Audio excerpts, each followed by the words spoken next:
Continuing our tropical season kind of preparedness week, meteorologist John Wendel has more as we get ready for hurricane season. John? Absolutely, Brad. You know, we've been talking about different weather hazards with hurricanes. Today we're talking about flooding. As a matter of fact, flooding kills more people in these tropical systems than any of the other hazards. Flooding is related more to the forward speed of the storm. You could have a very weak tropical system, but if it's moving slowly, it causes quite a bit of rainfall. It could be more deadly than a very intense storm. Now, Charlotte, we got hit by Tropical Storm Faye. It produced more than 10 inches of rain in the area, and there was widespread flooding across the city. And most recently, Lumberton, when Hurricane Matthew came through, produced quite a bit of flooding.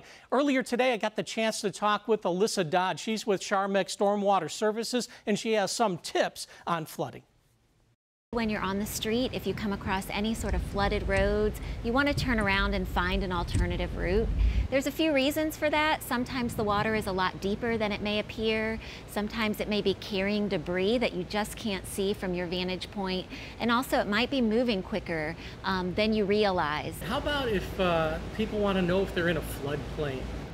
So there's a couple ways to do that. One way is to call 311 and you can connect with one of our staff members that can help you learn if you're in a floodplain here in our county. Another option is to go to our website. We have some great online maps that can help you determine for your particular property if you're in a flood zone.